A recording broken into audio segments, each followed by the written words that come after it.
گزشتہ خطبہ جمعہ میں بدعت کی تعریف کتاب و سنت کی روشنی میں لغت عربیہ کی روشنی میں کی تھی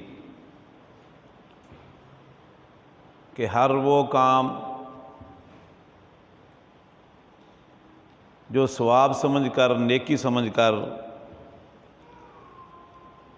اجر و ثواب کی نیت سے رب کی رضا کے لیے کیا جائے، لیکن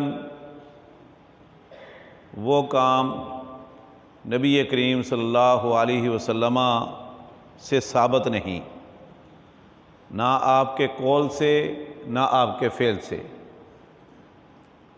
اور نہ ہی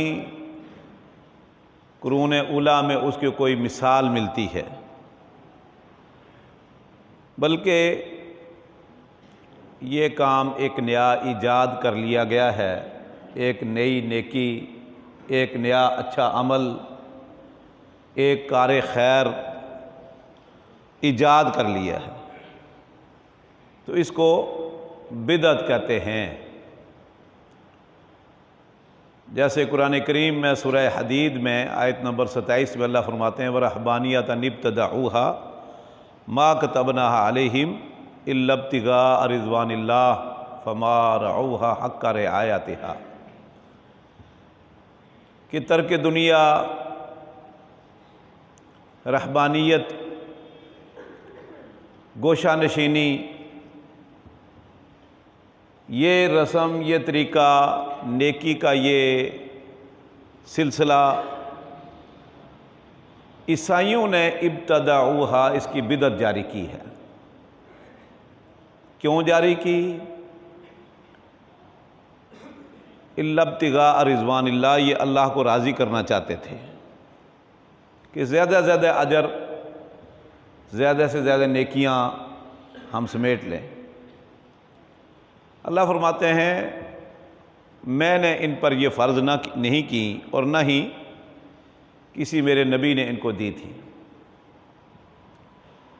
تو اس آیت اور دیگر احادیث سے ثابت ہوتا ہے کہ جو کام ثواب کی نیت سے کیا جائے اور اللہ کے نبی صلی اللہ علیہ وسلم صحابہ کرام سے ثابت نہیں، وہ بدعت ہے، اور جو کام ثواب سمجھ کر نہ کیا جائے وہ ایجاد ہے، وہ ضرورت ہے، اور وہ بدعت نہیں۔ جیسے ہم نے مسجد میں پنکھے لگائے ہوئے ہیں، اللہ کے نبی صلی اللہ علیہ وسلم کے زمانے میں نہیں تھی، کوئی ذی شعور، کوئی عالم دین اس کو بدعت نہیں کہتا۔ اسی طرح گھڑیاں لٹکائی ہیں، یہ محراب بنایا ہے، یہ منبر بنایا ہے، اور بہت ساری چیزیں ہیں، یہ اللہ کے نبی صلی اللہ علیہ وسلم کے زمانے میں نہیں تھی، لیکن یہ بدعت نہیں۔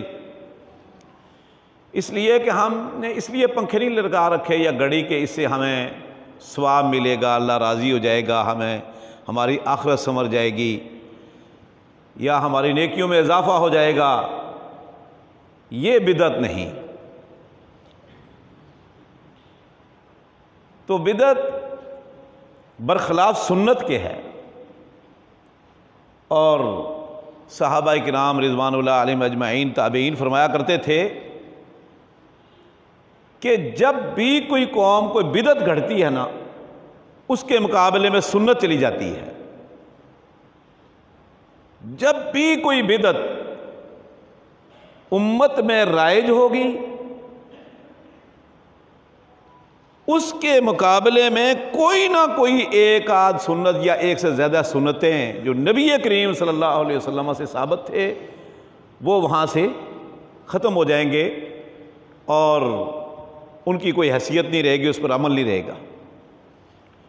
اس لیے کہ دین مکمل ہے، الیوم اکملت لکم دینکم واتممت علیکم نعمتی ورضیت لکم الاسلام دینا، اللہ نے اعلان کر دیا۔ دین مکمل ہوا تو نبی کریم صلی اللہ علیہ وسلم دنیا سے گئے۔ آپ نے فرمایا ترکتکم علی ملۃ بیضاء لیلھا کنہارھا، میں آپ کو ایسے دین کے اوپر چھوڑ کر جا رہا ہوں جس کی رات بھی دن کی طرح روشن ہے اور اس سے وہی بھٹکے گا، گمراہ ہوگا جو اپنے آپ کو ہلاکت میں ڈالنے والا ہے۔ اب دین مکمل ہو گیا، جیسے یہ دیوار ہے، مکمل ہے، اس دیوار میں آپ مزید کوئی اینٹ کا اضافہ کر سکتے ہیں؟ کوئی بلاک لگا سکتے ہیں؟ نہیں لگا سکتے۔ تو کیا کرنا پڑے گا کہ آپ دیوار سے کوئی بلاک نکالو گے، وہاں بلاک لگاؤ گے۔ پھر یہ کیسے ہو سکتا ہے کہ بلاک بھی آپ وہاں سے نہ ہٹائیں اور دوسرا بھی لگا دیں وہاں جو مکمل دیوار ہے؟ تو اس لیے دین کے اندر بدعت کی گنجائش نہیں۔ اب یہ رہبانیت جو عیسائیوں نے جاری کی، قرآن کریم میں اس کا تذکرہ ہے اور احادیث میں بھی ہے کہ یہ چلا کشیاں، ریاضتیں، غاروں میں نکل جانا، دنیا کو چھوڑ دینا، شادی نہ کرنا، اچھا کھانا نہیں کھانا، اچھا پینا نہیں ہے، اچھا لباس نہیں پہنا، یہ آج مسلمانوں کے اندر بھی ہے۔ کسی کے بارے میں جی کہ اس نے 40 سال تک ایک ٹانگ پہ کھڑے ہو کر عبادت کی، کسی نے فلاں اتنا عرصہ کھایا نہیں، اتنا عرصہ پہنا نہیں، اتنا عرصہ نہایا نہیں، غاروں میں چلے جانا، قبرستانوں میں چلے جانا، چلا کشیاں کرنا، یہ اس وقت مسلمانوں میں بھی ہے، ہندو، سادھو اور جوگیوں میں بھی ہے۔ بالکل جس طرح ان کے ہاں ہے ایسے ہی مسلمانوں کے ہاں بھی ہے۔ ان کے ہاں بھی دیکھ لو، کوئی رسیوں میں جھگڑا ہوا ہے، کوئی کسی نے بڑی وزنی زنجیریں پہن رکھی ہیں جی، اور مسلمانوں کے اندر بھی ایسے ہی ہے۔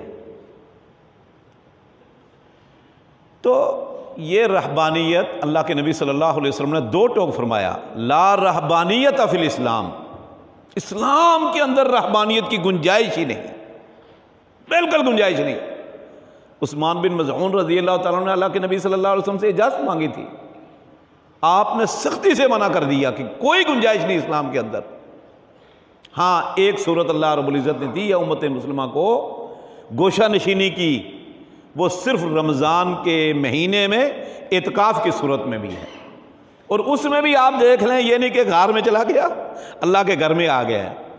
ہاں، رشتہ دار بھی آ سکتے ہیں، ٹھیک ہے نا جی، حتیٰ کہ بیوی آ سکتی ہے اعتکاف کی کیفیت میں، اس کے پاس صرف یہ ہے کہ وَلَا تُبَاشِرُونَ وَأَنْتُمْ عَاكِفُونَ فِي الْمَسَاجِدِ۔ اللہ کے نبی صلی اللہ علیہ وسلم معتکف تھے مسجد نبوی میں، آپ کی بیوی آپ کے پاس غالباً کو کھانا وانا لے کر آئی ہیں، خیریت معلوم کرنے کے لیے آئیں، بیٹھی رہیں، باتیں کرتی رہیں معتکف کے اندر مسجد نبوی میں۔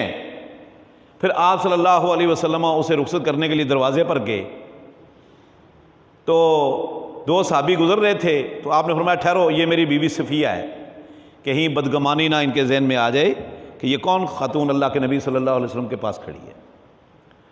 تو یہ جو گوشہ نشینی ہے، ترک دنیا ہے، غاروں میں ویرانوں میں چلے جانا، اور یہ بالکل اسلام کے اندر حرام ہے، حرام ہے اسلام کے اندر۔ عبداللہ بن عمرو بن عاص رضی اللہ تعالیٰ عنہ کہتے ہیں کہ میرے ابا نے میری شادی کروائی اور الگ کر دیا۔ عرب کا یہ دستور تھا۔ مجھے آج تک صحابہ کرام میں کوئی ایک ایسا صحابی نہیں ملا کہ جس نے بیٹے کا نکاح یا شادی کروائی اور اپنے ساتھ رکھا ہو۔ بیٹوں کی شادی کروائی، الگ کر دیا، بچیوں دے دی، رخصت کر دی، جاؤ۔ وہ خیریت معلوم کرنے کے لیے آئے بہو کی، تو انہوں نے شکوہ کیا، تو انہوں نے جا کر نبی کریم صلی اللہ علیہ وسلم کو بتلایا کہ عبداللہ میرا بیٹا عبداللہ بن عمرو بن عاص رات پوری عبادت کرتا ہے، مسلسل روزے رکھتا ہے، اور 24 گھنٹے میں قرآن ختم کرتا ہے۔ آپ نے بلا لیا عبداللہ بن عمرو بن عاص کو، بتاؤ بھائی عبادت کیسے کرتے ہو؟ کہا پوری رات۔ کہا بالکل نہیں، پوری رات آپ نے عبادت نہیں کرنی، سختی سے منع کر۔ تیرے رب کا بھی حق ہے، بیوی کا بھی حق ہے، اللہ کا بھی حق ہے، اللہ کا حق بھی ادا کرو، اپنے نفس کا حق بھی ادا کرو، یعنی آرام بھی کرو، اور بیوی کا حق بھی ادا کرنا ہے۔ روزے فرمایا مسلسل رکھتا ہوں، فرمایا مہینے کے 3 رکھو۔ آپ نے کہا کہ انہوں نے کہا کہ مجھے اس سے زیادہ طاقت ہے، بہرحال کرتے کرتے کا فرمایا صوم داؤد رکھو، ایک دن روزہ رکھو، ایک دن ناغا کرو، یعنی مہینے کے 15 دن سے زیادہ روزے نہیں رکھ سکتے آپ۔ قرآن کی تلاوت میں 24 گھنٹے میں ختم کرتا ہوں، فرمایا نہیں، مہینے میں 2 قرآن ختم کرو۔ کہا اس سے زیادہ ہمت ہے، اجازت لیتے رہے، رخصت لیتے رہے، حتیٰ کہ آپ صلی اللہ علیہ وسلم نے فرمایا 3 دن سے کم عرصے میں آپ نے قرآن ختم نہیں کرنا۔ 10 پارے 24 گھنٹے میں، 72 گھنٹے میں 3 آپ نے پارے، یعنی پورا قرآن جو ہے 30 پارے پڑھنے ہیں۔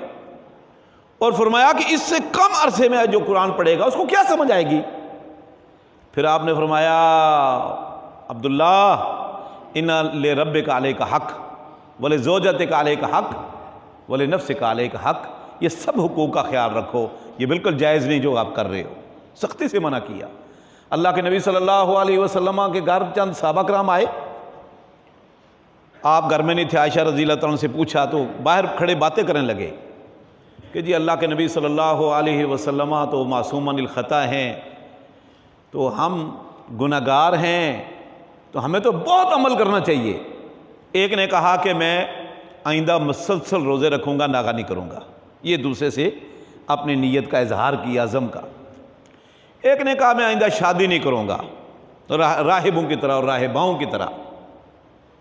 بندہ شادی کر لیتا ہے، پھر مستقبل کے مسائل ہیں، معاشی مسائل ہیں، پھر وہ عبادت نہیں رہتی توجہ کے ساتھ، لہذا میں شادی نہیں کروں گا۔ تیسرے نے کہا کہ میں رات پوری عبادت کروں گا، آرام نہیں کروں گا۔ وہ یہ باتیں آپس میں کرتے رہے اور چلے گئے۔ اللہ کے نبی صلی اللہ علیہ وسلم آئے، آپ کو بتایا کہ آپ نے فرمایا ان کو بلاؤ ان کو۔ فرمایا تم نے یہ باتیں کی ہیں آپس میں، یہ عزم کا اظہار کیا، یہ بات ارادہ؟ جی ہاں ہمارا تو ارادہ نیکی کا ہے، جیسے ہمارے یہاں نہیں لوگ کہتے یار نیکی تو کر رہا ہے، کون سا گناہ کا کام کر رہا ہے، نیکی ہی تو کر رہا ہے، جیسے کرتا کرنے دو۔ یہ نظریہ بھی بالکل خلاف اسلام ہے۔ آپ نے فرمایا نہیں، ٹھیک ہے زیادہ سے زیادہ نیکیاں کرنا چاہتے ہیں، لیکن رہنمائی ان کی جائے کہ نیکی کا معیار کیا ہے، دین کا معیار کیا ہے۔ آپ نے بلایا اور فرمایا کہ سنو، میں تمہارا نبی ہوں، آپ میرے امتی ہو، میں نے شادیاں کر رکھی ہیں، 9 بیویاں ہیں، میں ان کے حقوق بھی ادا کرتا ہوں، اللہ کے حق بھی ادا کرتا ہوں، نفس کا حق بھی ادا کرتا ہوں، میں رات کو سوتا بھی ہوں، میں رات کو تہجد بھی پڑھتا ہوں، میں نفلی روزے رکھتا بھی ہوں اور نفلی روزے چھوڑتا بھی ہوں، ناغے بھی کرتا ہوں۔ اپنا عمل بتایا کہ یہ آپ کا ارادہ ہے زیادہ سے زیادہ نیکیاں کرنے کا، زیادہ سے زیادہ اجر و ثواب سمیٹنے کا، زیادہ سے زیادہ اللہ کے قریب ہونے کا ایک طریقہ ہے آپ کا، اور میرا طریقہ کیا ہے، میری سنت کیا ہے، وہ آپ کو معلوم ہونا چاہیے۔ اپنا بتایا کہ اگر آپ کا عمل میرے عمل کے موافق ہے تو پھر تو دین ہے، اگر متصادم ہے تو بربادی ہے۔ پھر آخر میں کیا فرمایا؟ فمن رغب عن سنتی فلیس منا، یہ میرا طریقہ ہے کہ رات کو آرام بھی کرتا ہوں اور اللہ کا حق بھی ادا کرتا ہوں، شادیاں بھی کر رکھی ہیں، ان کے بھی حقوق ہر قسم کے میں ادا کرتا ہوں، اور میں نفلی روزے رکھتا بھی ہوں، چھوڑتا بھی ہوں۔ جو میرے طریقے سے ہٹ کر کوئی عمل کرے گا فلیس منا، وہ ہمارے طریقے پر نہیں، وہ ہم میں سے نہیں۔ 2 ٹوک فیصلہ ہے اللہ کے نبی صلی اللہ علیہ وسلم کا۔ دین کے اندر اپنی مرضی نہیں چلتی، میں جو چاہوں مرضی کر لوں۔ اللہ اکبر۔ تو میرے بھائیوں، آج دین کے اندر نئی نئی بدعات، نئے نئے اعمال ہر بندہ جاری کر رہا ہے، ہر بندہ۔ اور یہ جاری کیسے ہوتی ہیں؟ بدعات کیسے جاری ہوتی ہیں؟ ان کے جاری ہونے کا پتہ ہی نہیں چلتا۔ بڑے بڑے نیک لوگ، صالح لوگ، دیندار لوگ یہ جاری کرتے ہیں بدعتیں، گناہگار نہیں جاری کرتے۔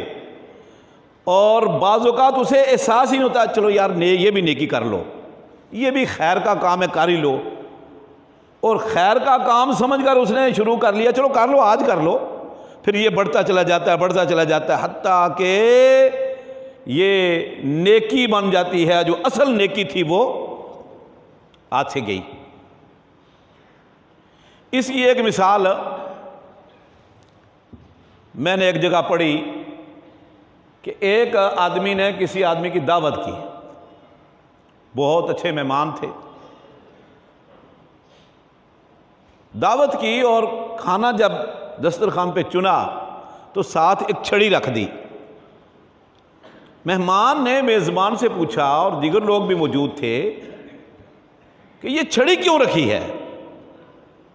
کہا جی ہمیں نہیں پتا، ہمارے جو ہے نا بزرگ یہ کام کرتے تھے باپ دادا کہ وہ چھڑی ساتھ رکھتے تھے، تو آپ کھانا کھائیں؟ اس نے کہا بھائی میں کھانا نہیں کھاؤں گا، پہلے بتاؤ کہ چھڑی کیوں رکھی ہے؟ انہوں نے کہا جی ہمیں نہیں پتا۔ بہرحال اس نے کہا کوئی ایک سمجھدار بندہ بلاؤ، کو بڑا عمر رسیدہ ایک بابا کہیں سے تلاش کر کے لائے اور اس سے پوچھا کہ بھئی بابا جان یہ کھانے ہیں، یہ یہاں گاؤں کا یا اس شہر کا رواج ہے کہ دسترخوان پہ چھڑی بھی ساتھ رکھتے ہیں، یہ کیوں رکھتے ہیں؟ تو انہوں نے کہا چھڑی کہاں رکھی ہے؟ دیکھا تو چھڑی کافی بڑی تھی۔ اس نے کہا نہیں، ہمارے باپ دادا کے زمانے میں اتنی ہوتی تھی، اتنی مثال کے طور پر اتنی ہوتی تھی، وہ چھوٹی کر دی۔ کہا یہ وجہ کیا ہے؟ کہا وجہ ہمیں نہیں پتا لیکن چھوٹی ہوتی تھی اب بڑی ہو گئی ہے۔ ایک اور بزرگوں کو لایا گیا، انہوں نے بھی کہا کہ چھڑی دیکھی، انہوں نے کہا نہیں یہ اور بڑی ہے، اور تھوڑی چھوٹی کر دی کہ یہ کافی بڑی ہو گئی ہے، میرے زمانے میں یا ہمارے باپ دادا کے زمانے میں یہ تھوڑی سی اور چھوٹی ہوتی تھی، بس اتنی، اب تھوڑی اور چھوٹی ہو گئی۔ اس نے کہا اچھا اب چھوٹی تو ہو گئی لیکن بتاؤ کہ رکھتے کیوں ہیں؟ کہا یہ ہمیں نہیں پتا، باپ دادا ہمارے رکھتے تھے۔ اس نے کہا جی میں کھانا نہیں کھاؤں گا، سارے منتیں کرے بھائی کھانا تو کھاؤ، معزز مہمان ہیں آپ۔ اس نے بھائی اس کی وجہ بتاؤ، آپ ریزن بتاؤ، کسی اور کو لاؤ۔ ایک اور نابینا بندہ پرانے زمانے کا مل گیا، کمر جھکی ہوئی، بڑی مشکل سے لے کر آئے اور پوچھا کہ بابا جان یہ دسترخوان پر چھڑی کیوں رکھتے ہیں؟ تو اس نے کہا جی لاؤ چھڑی کہاں ہے؟ تو وہ نابینا تھا، اس نے دکھائی تو اس نے کافی بڑی تھی، تقریباً اتنی، پہلے تو اتنی تھی، چھوٹی ہوتے ہوتے پھر اتنی رہ گئی۔ اس نے کہا نہیں یہ ہمارے زمانے میں اتنی ہوتی تھی، ایک بالشت ہوتی تھی، یہ تو بہت بڑی ہو گئی۔ کہا جی رکھتے کیوں تھے؟ کہا رکھتے اس لیے تھے کہ تاکہ جب کوئی مہمان کھانا کھا لے تو بعد میں مسواک کر لے، تو یہ مسواک رکھتے تھے دسترخوان پہ، اتنی ساری ایک بالشت مسواک۔ اب وہ زمانہ گزرتا گیا، مسواک بڑی ہوتے ہوتے ہوتے وہ چھڑی بن گئی، اور کسی کو نہیں پتا کہ چھڑی رکھتے کیوں ہیں۔ اللہ اکبر۔ صحیح بخاری کے اندر عبداللہ بن عباس رضی اللہ تعالیٰ عنہ کا اثر موجود ہے، امام بخاری لائے ہیں، سورہ نوح اور سورہ نجم کے تحت۔ افرأیتم اللات والعزی ومناۃ الثالثۃ الاخری ودا ولا سواع ولا یغوث ویعوق والنصر، سورہ نوح میں بھی۔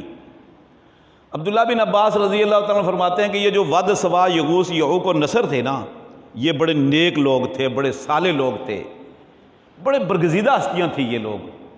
پھر عبداللہ بن عباس نے ود سواع یغوث یعوق اور نصر، ان پانچوں جو معبود تھے، مشکل کشا تھے، ان کے نام بمع ولدیت اور ان کے خاندان بھی بتائے ہیں کہ یہ بت نہیں تھے، یہ انسان تھے، یہ فلاں قبیلے کا تھا، یہ ہمیر کا تھا، یہ فلاں قبیلے کا تھا، یہ نیک لوگ تھے، صالح تھے، اور جب فوت ہو گئے تو کیا ہوا؟ اسی طرح سورہ نجم میں امام بخاری رحمۃ اللہ علیہ لائے ہیں کہ افرأیتم اللات والعزی ومناۃ الثالثۃ الاخری۔ عبداللہ بن عباس فرماتے ہیں واللات، یہ لات منات عزا، یہ تین بڑے مشکل کشا تھے۔ ابو سفیان نے کہا تھا نا غزوہ احد میں، نعرہ لگایا تھا نا لنا عزا ولا عزا لکم، کہ ہمارا عزا ہے تمہارا عزا نہیں۔ تو پہلے تو اللہ کے نبی صلی اللہ علیہ وسلم فرمایا خاموش رہو، تو جب یہ شرکیہ نعرہ لگایا تو آپ نے فرمایا جواب دو اس کو، لنا مولا ولا مولا لکم، اللہ ہمارا مولا ہے تمہارا کوئی مولا نہیں۔ یہ عزا مکہ والوں کا مشکل کشا حجت روا تھا، لات تھا طائف والوں کا اور منات تھا مدینے والوں کا، آج بھی اس کے آثار موجود ہیں۔ جب آپ ذوالحلیفہ جہاں احرام باندھتے ہیں، اسے تھوڑا سا آگے جائیں تو ایک وادی مشلل آتی ہے۔ وادی قدید تو بہت بڑی ہے، اس کے اندر ایک وادی مشلل ہے، پہاڑی ہے، پہاڑی کے اوپر یہ اس بت کے بڑے بڑے پتھر آج بھی موجود ہیں۔ یہ منات تھا مدینے والوں کا مشکل کشا۔ عبداللہ بن عباس رضی اللہ تعالیٰ عنہ فرماتے ہیں اللہ تو کان رجلا صالحا یلت السویق حین ماتا بنو والا قبری مسجدہ۔ یہ لات جو تھا کان رجلا صالحا، یہ بڑا نیک آدمی تھا، یہ ستو گھول گھول کے حاجیوں کو پلاتا تھا کہ یہ اللہ کے مہمان ہیں، دنیا کے دور دراز علاقوں سے آئے ہوئے ہیں، کھانے ہوٹل تو اس وقت ہوتے نہیں تھے، یہ زمزم کے پانی میں ستو گھول کے حاجیوں کو پلایا کرتا تھا۔ بڑا نیک صالح آدمی تھا، بڑا برگزیدہ دیندار تھا۔ جب فوت ہو گیا نا تو عبداللہ بن عباس رضی اللہ عنہ فرماتے ہیں کہ پھر کیا ہوا؟ یہ اسی طرح سورہ نوح میں جو 5 آتے ان کا بھی شیطان کہنے لگا ان کو لوگوں کو کہ دیکھو یہ بڑے نیک لوگ تھے، بڑے پارسا تھے، اب یہ کم از کم کچھ نہیں تو ان کی تصویریں بنا کر گھر میں رکھ لو یادگار کے طور پر، بطور یادگار، بطور تذکار کہ یار یہ ہمارے بزرگ تھے، نیک تھے، چلو اس سے آپ کو نیکی یاد آئے گی، یہ دیکھ دیکھ کے نیکیاں کرو گے۔ چلو جی تصویریں بن گئی، ایک نسل آئی، اگلی نسل آ گئی ہے، یہ نسل ختم ہو گئی جنہوں نے تصویریں بنائی، اگلی نسل آ گئی۔ شیطان نے کہا کہ یہ تصویریں کیوں گھر میں رکھی ہوئی ہیں؟ بیٹھکوں میں بابے کی تصویر لگی ہوئی ہے، آڑا ٹیڑھا ڈنڈا ہاتھ میں پکڑا ہوا ہے، لگی ہوتی نا بیٹھکوں میں پیروں کی تصویریں، اس نے یہ لگوا دی شیطان نے۔ کہا یہ گھروں میں کیوں لگی ہوئی ہیں؟ کہا جی یہ ہمارے بزرگوں نے جو ہے ایسے یہ نیک لوگ تھے، صالح تھے، تو ہمارے باپ دادا تھے، انہوں نے کہا چلو بطور یادگار کے رکھ لو، جیسے مولویوں کی تصویریں لوگ اپنے گھروں میں رکھ لیتے ہیں نا، فریم میں بنا کے، تو پیروں کی تصویریں بھی دیکھیں آپ لوگ۔ اس نے کہا اچھا ہاں ٹھیک ہے، اس نے کہا ٹھیک ہے لیکن یہ تبرک بھی حاصل کرتے تھے تمہارے باپ دادا ایسے، ایسے نہیں تصویریں رکھی ہوئی گھر میں، وہ ان کے واسطے سے مانگتے بھی تھے، تبرک حاصل کرتے تھے۔ اچھا یہ تبرک حاصل کرنے لگی نسل، یہ نسل ختم ہوئی، نئی آ گئی ان کی اولادیں، بزرگ ہو گئے فوت۔ شیطان نے کہا کہ بھائی یہ تصویریں پرانی ہو گئی ہیں، وہ سیدھا پھٹ جائیں گی، کوئی کم از کم کوئی سونے کی، کوئی چاندی کی، کوئی سیمٹ کی، کوئی لکڑی کی مورتیاں بناؤ بطور یادگار۔ اور اب تبرک سے آگے ان کو کہا کہ بھائی یہ کیوں رکھی ہوئی ہیں؟ کہا جی تبرک کے لیے، تبرک حاصل کرتے تھے، ہیں جی۔ اس نے کہا تبرک کے ساتھ ساتھ ان سے مانگتے تھے، انہی کے طفیل تو سب کچھ ملتا تھا ان تمہارے باپ دادا کو۔ لو جی اگلی قوم ساری جھکا دی۔ جیسے سامری یہ وہ شخص تھا جب فرعون کے سامنے موسیٰ علیہ السلام نے مقابلہ کیا نا، دلیلیں پیش کی، دو انہوں نے بھی دلیلیں پیش کی، جادوگروں نے، موسیٰ علیہ السلام نے بھی دلیل پیش کی، اسدا پھینکا اور وہ سب کے سانپ ہڑپ کر گیا۔ یہ سامری بھی موجود تھا مقابلہ کرنے والوں میں، اور یہ سارے جادوگر حقیقت سمجھتے تھے کہ جادو کیا ہوتا ہے اور شعبدہ بازی کیا ہوتی ہے اور حقیقت کیا ہوتی ہے۔ لہٰذا سب سے پہلے جادوگر سجدے میں گرے اور اعتراف کر گئے کہ ہم شعبدہ باز ہیں، اور موسیٰ علیہ السلام واقعی اللہ کے نبی ہے اور یہ حقیقت ہے، یہ حقیقی سانپ ہے، شعبدہ بازی نہیں ہے۔ وہ حقیقت کو سمجھتے تھے، جادو جانتے تھے۔ اب جو عوام الناس کو نہیں پتا تھا ان کو کوئی پتہ نہیں چلا۔ یہ سامری بھی سجدے میں گرا، اس نے بھی موسیٰ اور ہارون کے ساتھ ایمان لانے کا عزم کیا، سختیاں جھیلی، ہجرت کی، دریا کراس کیا، فرعون کو آنکھ کے سامنے غرق ہوتے ہوئے دیکھا۔ موسیٰ علیہ السلام تی میدان میں پہنچے تو کوہ طور پر گئے تو راحت لینے کے لیے سامری نے قوم کی خواتین سے سونا لیا، بچڑا بنایا، بچڑا بنا کے کہا یہ تمہارا رب ہے۔ نسیہ موسیٰ بھول گئے ہیں، وہ کوہ طور پر چلے گئے، اوہ رب تو یہ ہے۔ ساری قوم کو شرک پہ لگا دیا سامری نے۔ اب یہاں ایک میرا یہ بات یاد رکھنا، ہمارے دائی حضرات ہیں نا جو دعوت کا کام کرتے ہیں، یا ہمارے سب دائی ہوتے ہیں، ہونا بھی چاہیے، کلکم رائن و کلکم مسئول عن رعیتہ، یہ صرف علماء کا کام نہیں ہے، کنتم خیر امہ اخرجت للناس تأمرون بالمعروف وتنہون عن المنکر، یہ ہر شخص کی ذمہ داری ہے۔ اور ہمارے بھائی دکان پر بیٹھے، کارخانے میں، فیکٹری میں، بس میں، ہیں جی، یا مسجد میں، یا کسی پروگرام میں بیٹھے کسی کو دعوت دیتے ہیں، تو جب وہ نہیں مانتا تو بیچارے پریشان ہو جاتے ہیں، مایوس ہو جاتے ہیں، اور دعوت میں جو چھوڑیں لوگ مانتے ہی نہیں۔ یہ بات یاد رکھیے، جو خیر کا کام ہے نا، توحید کی دعوت، سنت کی دعوت، یہ بڑی کڑوی ہے، کرخت ہے یہ لوگ اس کو قبول نہیں کرتے، ان سے ان کے ذات پر، ان کے باپ دادا کے رسم و رواج پر، ان کے کاروبار پر، ان کی خواہشات پر، ان کے معاملات پر زد پڑتی ہے، لوگ جلدی قبول نہیں کرتے۔ اس کے برعکس آپ گمراہی کی، کوئی فحاشی اور یعنی کی دعوت دے، سارے لوگ آپ کی طرف آ جائیں گے۔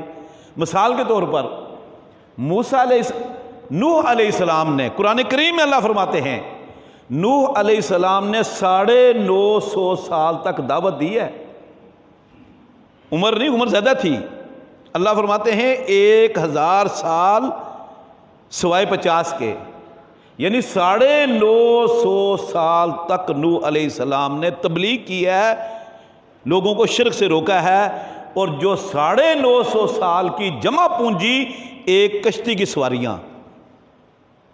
دوسری طرف سامری نے ڈگڈگی بجائی، انہی سے زیور لے کر ان کے سامنے بچڑا بنایا اپنے ہاتھ سے، ڈگڈگی بجائی اور کہا تمہارا رب ہے، اور قوم ساری سجدے میں پڑ گئی۔ وَأُشْرِبُوا فِي قُلُوبِهِمُ الْعِجْلَ، اللہ فرماتے ہیں اس تیز بچڑے کی محبت ان کے دل میں گویا کہ گھوٹ کر پلا دی گئی ہے ان کو۔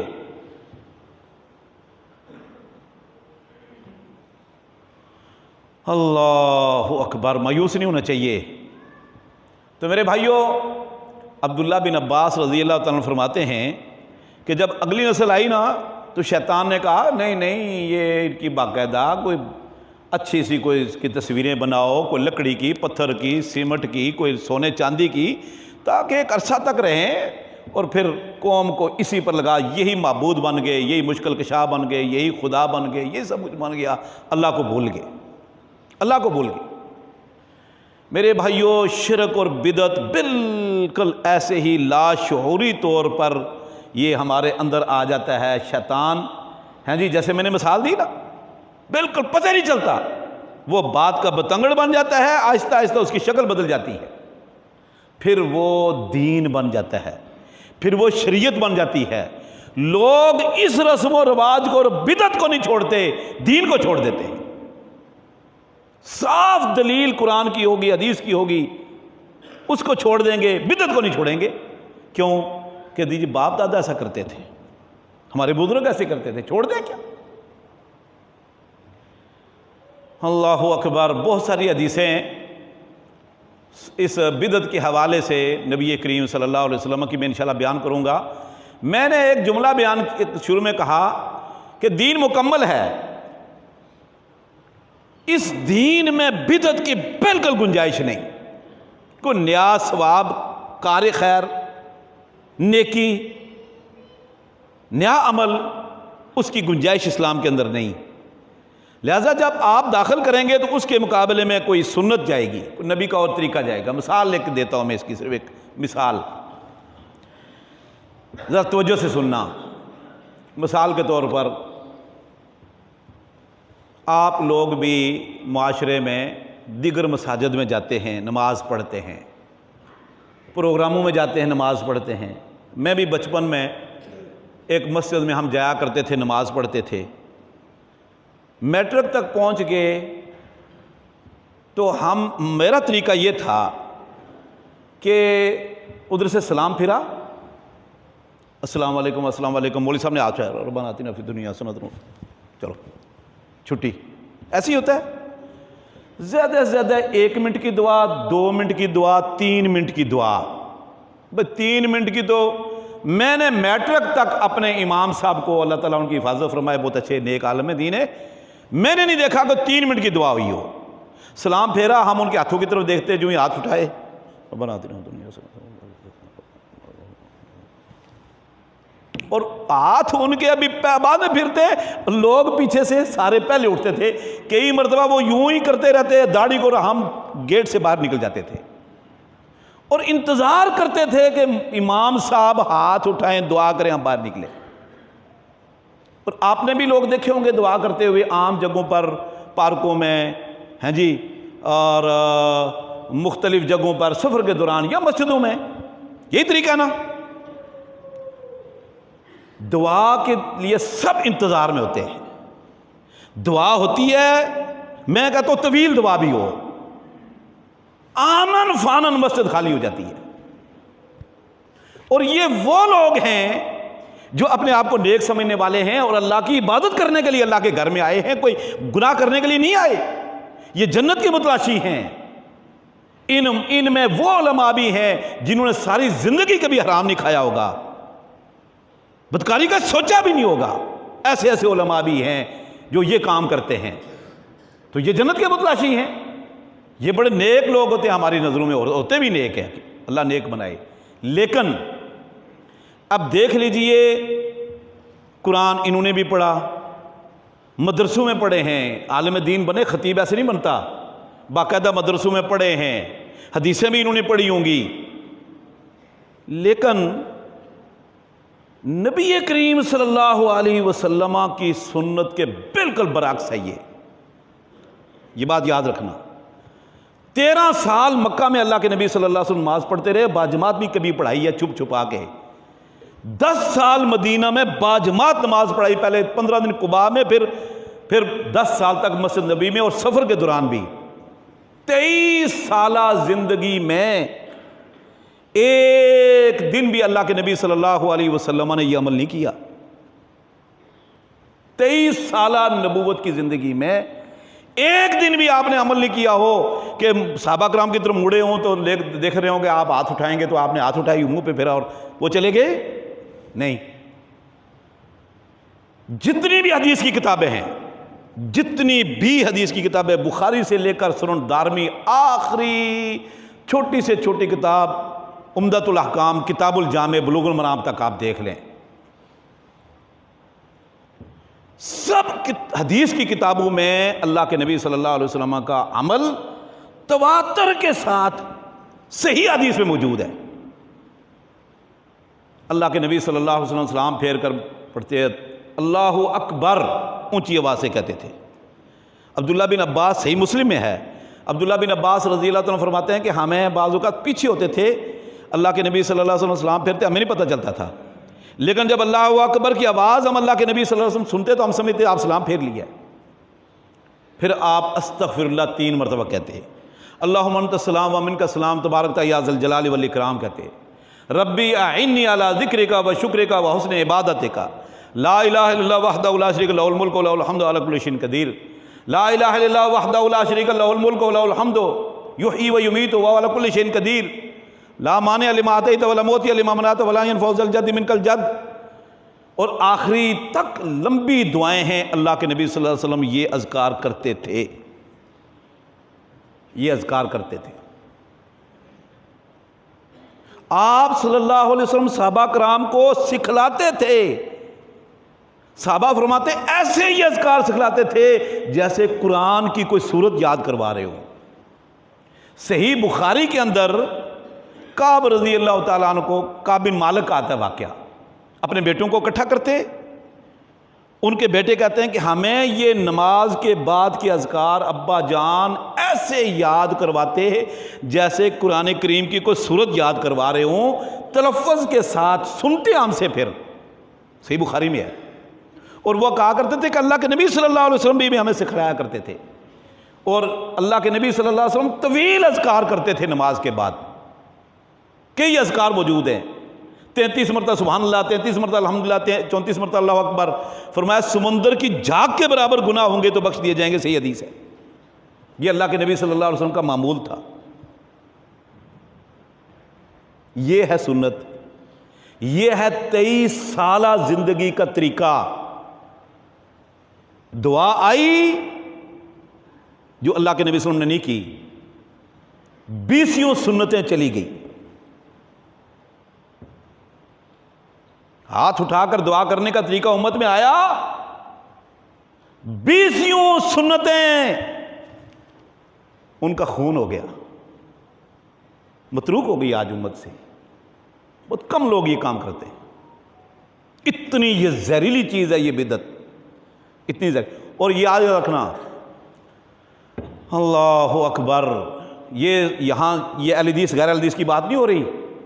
حیدرآباد دکن کے ایک دیوبندی عالم دین ہے، انہوں نے کتاب لکھی ہے غالباً تحقیق المنن فی الدعاء بعد الفرائض والسنن. اس نے کہا کوئی ثابت نہیں. مولانا مفتی رشید صاحب جو رشید ٹرسٹ والے، جامع رشید کے بانی، انہوں نے کراچی کے اندر اپنی مسجدوں سے یہ ختم کروا دی تھی یہ بدعت، حالانکہ دیوبندی ہیں. انہوں نے کہا نہیں ہونی چاہیے، یہ کیا طریقہ ہے عجیب و غریب، سارے ہاتھوں کی طرف دیکھ رہے ہوں، وہ ہاتھوں گھمائے اور چلے اور اذکار کرو بیٹھ کے. تو یہ اللہ کرے کہ ایسے علماء پیدا ہوں، ایسے مفتیان پیدا ہوں جو سنتوں کو زندہ کریں، اللہ کے نبی صلی اللہ علیہ وسلم کے طریقے کو زندہ کریں اور بدعتوں کو دفن کریں. آج بدعتیں زندہ ہو رہی ہیں، سنتیں دفن ہو رہی ہیں. تو اللہ تعالیٰ نے توفیق دی تو انشاءاللہ یہ جو بدعت کا انجام، یہ میں نے ابھی نہیں بیان کیا، یہ تو ابھی ایک مثال دی ہے نا. انشاءاللہ قرآن اور حدیث کی روشنی میں جو رہ گئی ہیں یہ میں انشاءاللہ اگلے جمعے بیان کروں گا. جزاکم اللہ خیر.